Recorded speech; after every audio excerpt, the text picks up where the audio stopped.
Здравствуйте, дорогие туркменистанцы! Салам, хурматлы ватандашлар! Сердар, и ты, Курбан-Кули Бердымухамедов, вместе с Угуль-Джахан.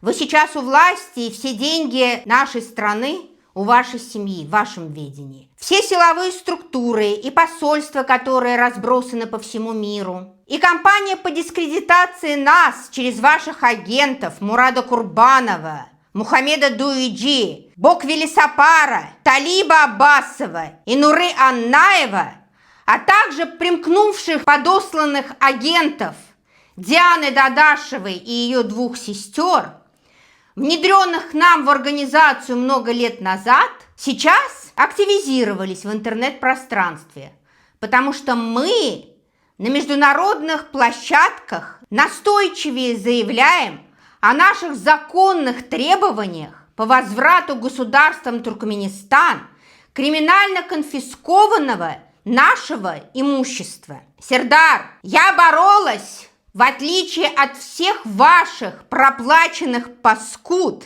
внутри государства, внутри Туркменистана, когда ты сидел еще у Арыка со своими друзьями, а теперь ты якобы политик, с этим твоим другом по сельхозинституту, отцом твоего зятя, министром внутренних дел Хыдыровым, якобы вы рулите страной.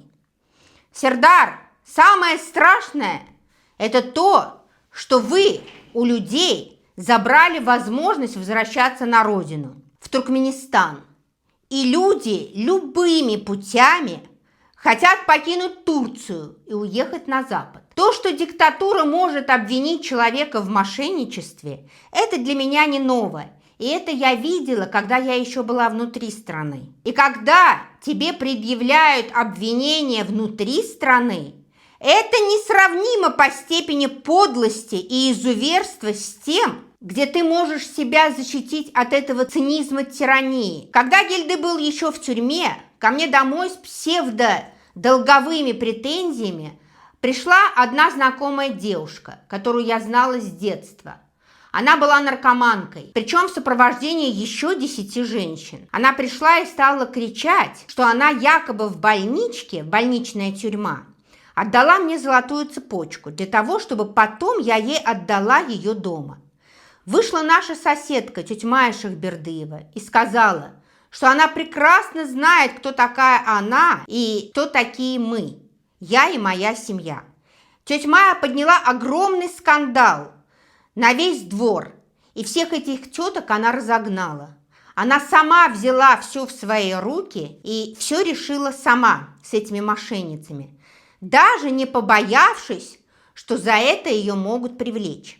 Она сказала: я не боюсь никого, давайте, вызывайте милицию. Но этого открытого хамства она не допустит. Поэтому само ваше скотское поведение, Диана и Лала, меня не удивило. Это поведение людей, которым легче опуститься на дно подлости и оговорить человека, чем вернуть долг. Удивительно то, что я считала тебя нормальным человеком, Диана, который страдает от диктатуры. Но реальность оказалась другая. Это очень неприятно и даже печально, что люди готовы идти на такие страшные махинации, разрабатываемые в недрах спецслужб Туркменистана. Я говорю об этом существе, которую человеком ты не назовешь. Она вышла с обвинениями в мой адрес. Диана, а почему ты решила, что ты народ с правами, а я нет? Да, у меня тоже есть права. И да, за свои слова нужно нести ответственность. Да, я имею право защищать себя и всех тех, кто имеет ко мне отношение. Я и моя семья в течение многих лет помогали народу. И когда мы были внутри страны, и когда мы переехали за пределы Туркменистана, тот вклад, который мы внесли в Туркменистан, за свои собственные средства никто не вкладывал. И мы ни разу ни у кого не просили денег. Ты еще ничего не сделала, но вам уже должны платить. Вы, видите ли, не можете этого делать. Ты когда рассказываешь о том времени, когда вы были с нами и вели дела вместе с нами, Диана, этими делами занимались мы, а не ты. Не присваивай это себе. Хотя, конечно, учитывая твою бессовестную суть, ничего удивительного в этом нет. В том, что ты присваиваешь себе чужие заслуги. После всех твоих обвинений в мой адрес, после твоего наговора, клеветы и подлого вранья, если ты рассчитываешь, что тебе удастся стать правозащитником, то ты очень ошибаешься. Сначала ты решила выступить от нашего имени, от имени меня и Дианы Серебренник. А кто тебе давал такого права? Ты это сделала самовольно, и Диана Серебренник сразу же дала официальное опровержение твоим словам и наглому, хамскому твоему поведению. Дальше больше. Совсем, как оказалось, присущим тебе бесстыдством и хамством, ты стала клеветнически заявлять, что якобы мы тебя заставляли отправлять твои деньги в Туркменистан. А что по факту?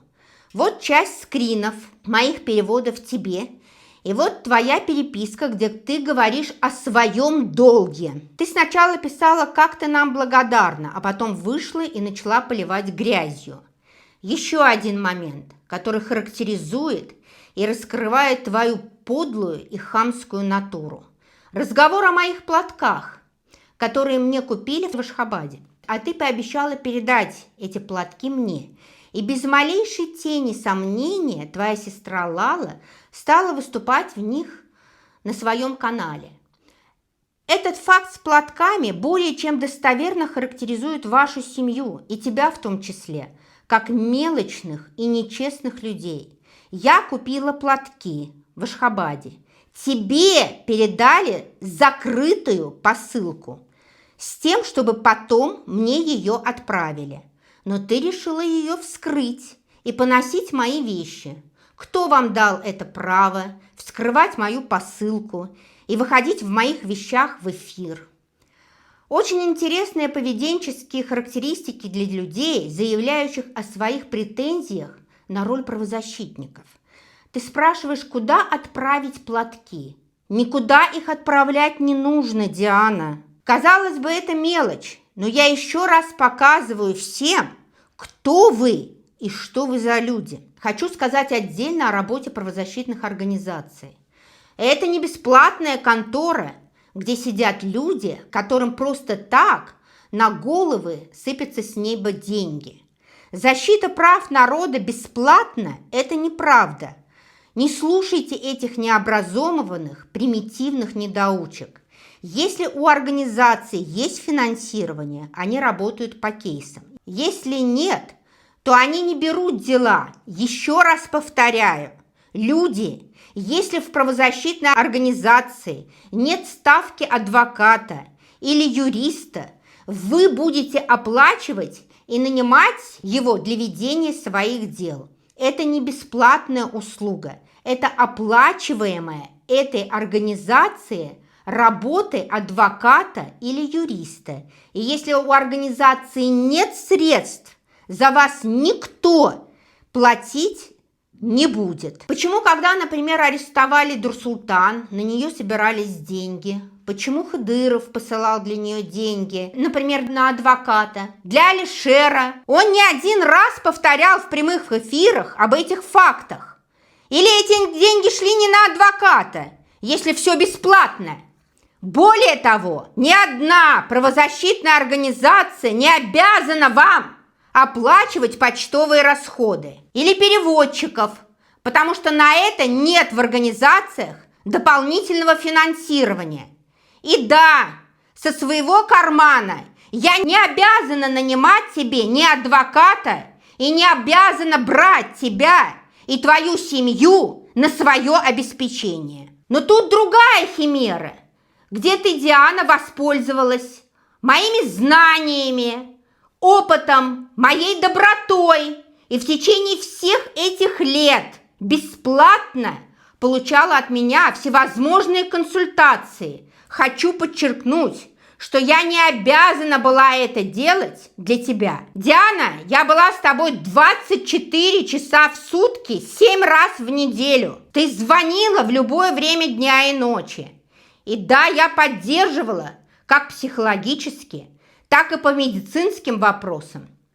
Это я давала тебе консультации, связывалась с профессорами по поводу твоего сына, а также лечила ребенка, который болел в СИЭДИ. Я, можно сказать, все время тебя консультировала. Я никогда не поднимала вопросы о деньгах или об оплате, несмотря на тот факт, что ты получала медицинские, юридические консультации и психологическую помощь бесплатно на протяжении всех этих лет, чего я вообще не должна была делать. А самое ценное, что есть у человека, это его здоровье. Ни одной копейки я с тебя не брала. А на протяжении всех этих лет я помогала тебе и твоей семье безвозмездно, включая и детей твоих родственников, которые проживают у тебя в Туркменистане. Сейчас ты решила прорекламировать вашу новоявленную организацию, хамски поливая нас грязью. Ты со всеми этими агентами диктатуры возомнила из себя великого правозащитника. Только вы забыли, что вы не юристы, и вы не адвокаты, и вы не знаете всех процедур и кейсов. И да, для того, чтобы правильно пользоваться искусственным интеллектом, в первую очередь нужно иметь свой интеллект. Туркменистан создал такие условия, что по своему недоразумению вы поверили, что достаточно только выйти и орать для получения политической защиты. Вы как лохушки поверили в прецедент, когда можно намеренно нарушить визовый режим, просрочить свой паспорт, потом выступить публично и получить международную защиту. Вы все и повыскакивали состряпать себе истории вне страны. Внутри страны этих всех персонажей никто не знал. И теперь все готовы выйти в надежде на то, что им дадут политическую защиту за границей. Нет, дорогие туркменистанцы, не дадут. Где была ты, Диана, или твои сестры, когда приезжала французская кинокомпания Galaxy Press снимать в Туркменистане фильм в 2006 году? Почему ты или твои сестры не дали им интервью о несогласии с Ниязовым? Ты, Диана, или ты, Лала, или Зоя, почему вы только сейчас вышли? Потому что вы решили, что нужно уехать на Запад, и это удобная позиция? Моя ошибка была в том, что я не распознала, что в лице Дианы и ее сестер сам комитет сделал им историю. Хотя в то время Гильде Курбановичу сиединские ребята говорили, кто вы и чем вы занимаетесь, и кто такие твои сестры в СИЭДИ. На что Гильде Курбанович сказал: их тело, их дело. И все. Есть такая пословица: проститутки самые суровые и самые сентиментальные существа. Твоей жестокости нет предела. Ты обвиняла девочек, которые вынуждены кормить себя и своих близких, вступая в половые отношения. Ты оскорбляла и унижала их. А почему ты сама не рассказала, что ты родила, будучи учащейся девочкой в сиединской школе? Ты была 15-летним подростком, которая бегала на занятия в школу, имея сына на руках. Почему об этом не расскажешь? Почему не скажешь о трудностях раннего материнства? Почему ты сама, пройдя этот путь, осуждаешь других? Могла бы на своем примере рассказать людям, что такое рано повзрослеть и познать в детском возрасте уже взрослые половые отношения. Ты мерзкое чудовище, изображающее из себя доброту и порядочность, которому по неизвестной причине все обязаны. И да, если ты из всех наших разговоров бессовестным образом выбрала подлый навет и вранье, цинично состряпала клевету вместе с этим бог-велесапаром, обвиняя меня в моей ненависти к СИЭДИ, то я тебе вынуждена напомнить, что почти каждую субботу и воскресенье я была в Лебабском регионе в СИЭДИ. За эти 5 лет там были люди, которые знали меня и помнят до сих пор. А ты, как конченная политическая проститутка с этим подонком, резидентом спецслужб Туркменистана специально сели противопоставить меня целому региону, потому что ни ты, ни этот мерзкий, прыщавый урод не имеете того авторитета, который есть у меня. И да, меня там знают больше, чем и тебя, и чем этого шведского выродка. Диана, это ты сидишь с этим говном прыщавым, Бок-Велесапаром, и с Курбановым. Ты такой же выкормыш диктатуры. С каким наслаждением ты слушала и улыбалась, когда этот косоглазый урод Талиб давал свои чокнутые недомысли. Ты же такая энергетически заряженная, слушая этого идиота. Вся ваша компания завистников и недомужиков известна всем нормальным людям, у кого есть мозги и глаза. Все видят. Ведь можно легко дать оценку этим недолюдям. Я и как врач дам свою оценку. И в конце концов я могу просветить народ Туркменистана, дав анализ внешности каждого и анализ их поведения. Курбанов, ты на жену свою посмотри. Бедная женщина страдает от ожирения. Это у нее от нехватки и мужской энергии, и другой энергии тоже. Ты что, слепой? Что у нее объем ее тела в размере на пол стола? Тебе, Курбанов, ногами нужно махать в другую сторону, чтобы у супруги твоей была энергия, чтобы бороться с лишним весом, потому что лишний вес ведет к разным заболеваниям. В первую очередь страдает сердечно-сосудистая система. Помогает бороться с этими осложнениями как раз муж, который должен любить и быть приятным для женщины.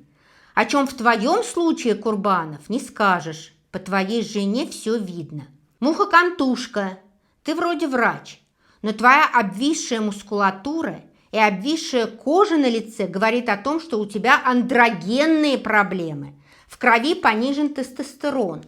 И ты еще кривоногий. Ты такой страшный, что когда ты был на ОБСЕ в Варшаве, все о тебе только так и вспоминают. Этот ваш кривоногий был. Они тебя по имени не помнят, но вспоминают и пальцами показывают. Это тот, который с кривыми ногами? Кстати, насчет Талиба. Ты очень нервно воспринял слова Гильды Курбановича. У тебя явно глаз уменьшился, и стал ты еще косее. Будь осторожнее, потому что эта болезнь прогрессирует. Но косоглазие, которое у тебя есть, это не обзывательство, а диагноз. И я, как врач, его тебе оглашаю. Тебя родили с такими отклонениями, и это заболевание, оно у тебя есть. И еще, Талиб, твой отец парализованный. И я ставлю тебе диагноз косоглазие, но это не мешает тебе ухаживать за престарелым больным человеком. Почему ты бросил своих престарелых родителей? Почему ты их не забрал с собой, а? А если ты такой прям за народ, то деньги племянников, которые были в твоем распоряжении, надо было отдать нашим людям в стране, а не хвастаться, что ты использовал их для гуманитарной помощи в других странах. Если ты действительно считаешь себя туркменом, и те копейки, которые ты якобы отдаешь, несравнимы с теми потраченными миллионами долларов на людей из третьих стран. А орешь ты, потому что ты страшный. И вообще вы все уроды по сравнению с моим мужем. Я с самого начала своего выступления, еще в 2016 году, всем озвучила причину ненависти Бердымухамедова, что он, да и что вы все ненавидите моего мужа за его красоту, брутальность, харизму, и с этим ничего не сделаешь. Гильдей Киаризов рожден, слава Аллаху, таким красавцем, и Всевышний не всем людям дает такую красивую внешность и такой интеллектуальный потенциал. А самое главное, что он герой своей страны, своего родного Туркменистана. Это дар Божий. Талиб, и еще, только с настоящим мужчиной может быть женщина. Все эти твои паскудные недофантазии, где ты представляешь себя рядом с моим мужем в роли похотливой женщины, оставь себе. Это стыдно озвучивать в эфире. Тебе только 30 лет, а у тебя ожирение. Ты сам посчитай, сколько ты весишь на свой короткий рост. Я знаю, что ты маленький, говорят, что даже очень маленький, поэтому ты такой злобненький и закомплексованный человек. Туркмены карликов называют гарсак, и, видимо, ты с детства наслушался этих подколок. К сожалению, наше правительство во главе с кланом Бердымухамедовых отнимает мужчин у женщин. Это очень большая проблема для нашей страны, которая приобрела масштабы за последние 20 лет. И да, женщинам теперь приходится бороться, чтобы быть рядом с достойными, натуральными мужчинами. Насчет того, что я не платила конюхам, это еще одна клевета, которую ты пытаешься протолкнуть. Я, в отличие от тебя, Талиб, и всех твоих этих идиотов, жила в Туркменистане. И в отличие от всех вас, работала там и при Ниязове, и при Бердымухамедове. На моих плечах было поголовье более 100 голов ахалтекинских лошадей. И если бы я не платила зарплату конюхам, то на меня бы завели уголовное дело. Они бы состряпали бы заявление и прилепили бы уголовное дело. Но почему-то этого не было. А это еще раз подтверждает твою связь с силовыми структурами. Кстати, на меня было возбуждено уголовное дело и при Ниязове, и при Бердымухамедове за то, что я напала на Министерство национальной безопасности.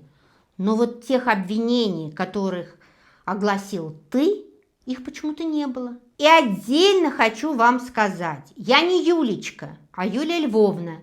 Я врач с почти 30-летним стажем. Так что соблюдайте субординацию. Кидаетесь вы на меня, как будто я у вас самца отняла. Вы так орете, аж слюни брызжут. Я 32 года в официальном браке. И мы, наверное, единственная супружеская пара во всем мире, вечно обсуждаемая. Как же вы все дохнете? Так уметь надо. Чавуш, твоя прыщавая морда просто кричит о твоих проблемах. У тебя в анамнезе оперированное сердце. И уж тут я прямо как кардиолог говорю, что ты, по сути, с большими проблемами, не только сердечно-сосудистыми, но и с половыми. Ты что, свою жену не показываешь? Чего боишься? Ну, про Анаева тут и говорить нечего. Уродская тварь, засланная спецслужбами, думающая, что ему за его слова и действия ничего не будет. Также с ожирением и также с пониженными андрогенными показателями, а также с обильным отделением жирового сала на лице, что говорит о проблемах в эндокринной системе. Тебе и сексопатолог не поможет. Про твою сексуальную ориентацию, Анаев, лучше знают те, кто был с тобой рядом и которые откровенно об этом говорят в интернет-пространстве. Вы все извращенцы с нетрадиционной ориентацией. К сожалению, все провластные структуры Туркменистана с нетрадиционной ориентацией вплоть до отца и сына. Поэтому агентов и подбирают таких же недомужиков. На вас же плюнуть и то жалко. Вас всех по кастингу отбирали в эту стаю выродков. Диана, я много непорядочных людей встречала, но такую паскуду, как ты, я встретила впервые. Ведь спецслужбы Туркменистана помогли тебе сделать историю, чтобы в нее после проверки поверили те, кто находится за рубежом. И, кстати, ты в эфир, когда в следующий раз пойдешь, смой макияж, чтобы все увидели твое настоящее лицо без килограмма косметики. Синяки свои под глазами покажи, которые появились то ли от курения, то ли от алкоголя, то ли от употребления запрещенных антидепрессантов, которые тебе врачи не выписывали, то ли от всего вместе. Ты на 11 лет младше меня, а выглядишь как будто на 11 лет старше. И сестре Лале своей скажи, что на заседаниях ОБСЕ не принято одевать ультра-мини-юбки, особенно когда ты уже все-таки достаточно взрослая женщина. Это считается верхом неприличия. Дресс-код обязан к соблюдению. И тем более бегать вот так открыто за Курбановым тоже неприлично, который так и не обратил на нее внимания и на все попытки ее соблазнения. Уже если вы пытаетесь казаться правозащитниками, то нужно знать правила приличия. Вы не на секс-вечеринку прибыли, а на официальное мероприятие. Хотя для того, чтобы разогнать толпу мужиков, чтобы бежали от страха вас обоих, можно смело вас выпускать. И полицию вызывать даже не потребуется. Все и так разбегутся, как от чумы. Все эпитеты непорядочности, гадкости, неблагодарности, подлости, мошенничества, клеветы, вымогательства, которые есть в лексиконе русского языка, Диана, это все ты. А точнее, недолюди. А скажи, почему ты скрываешь тот факт, что Украина лишила тебя и твоих детей гражданства? Ведь мы работали в том числе и по этому вопросу. И, конечно, я абсолютно не обязана оплачивать пересылку твоих документов в Киев по фактам восстановления твоего украинского гражданства. Ты не посчитала нужным рассказать всю правду людям. Ты постаралась все сделать так, чтобы никто не узнал правды. А правда именно в том, что Диану и ее младших детей лишили украинского гражданства. И наша организация связывалась с властями этой страны. Затем она захотела поехать в Россию, где проживают ее родители – мать, отец, сестра и брат. И мы тоже связывались с Российской Федерацией, пытаясь помочь ей. Мы еще связывались с председателем гражданского содействия Светланой Алексеевной Ганушкиной, которая является Нобелевским лауреатом и входила в Совет по правам человека при президенте Российской Федерации, а также с Татьяной Москальковой, который является председателем Совета по правам человека России. Потом тебе стали оформлять визу в Польшу. Никто, кстати, не обязан был тебе оплачивать ни проезд до консульства, ни визовый сбор, который тебе в качестве исключения вернули, несмотря на то, что сбор является невозвратным. Заполнять заявление, которое ты должна была заполнить сама, тебе тоже никто не обязан делать. Более того, были перечислены средства третьей организации для оказания финансовой помощи тебе. Польша тебе отказала, а точнее отказала тебе служба безопасности Польши. По каким причинам уже можно понять самим. Ты, заявляя, что стала правозащитником, сдаешь открыто людей, чего правозащитник не может делать. И если ты такая всесильная и вытащила своего сына из Туркменистана просто звонками или письмами, то тогда тебе вообще ничего не угрожает. И твоя цель просто переехать на Запад под прикрытием правозащиты и активизма. А ведь это наша организация связывалась с зарубежными дипломатами в Туркменистане для того, чтобы твой сын мог уехать. Ну и просто к слову, ты такая патриотка Украины, то почему твой сын находится в третьей стране, а не воюет в рядах украинской армии? И да, у тебя никто из родственников на Украине не погиб. Не ври нагло, ты просто захотела эмигрировать на Запад любыми способами. И да, твой брат Роман служит в СВО. И муж твоей племянницы тоже служит. И сейчас ранен. Ты почему не рассказываешь об этом людям? Ведь это правда. Тебя не пытали, не допрашивали. Ты просто всех взяла и сдала. Ты даже этого не скрываешь, заявляя, что ты на всех ведешь отдельные файлы.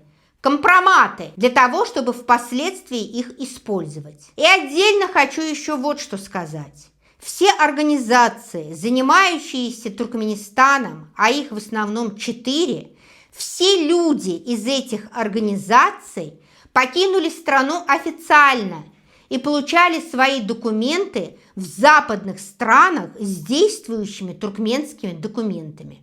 Никто из представителей этих организаций не нарушал визовых режимов третьих стран. Диана, а ты мошенница и аферистка. Дорогие туркменистанцы, я говорю для того, чтобы вы понимали, как далеко зашла диктатура в процессе дискредитации, клеветы и угроз нам. Всех тех, кого я перечислила как агентов спецслужб Туркменистана на ОБСЕ, к ним просто добавились новые имена, и вы должны об этом знать, потому что народ имеет право. Халкын хакы бар.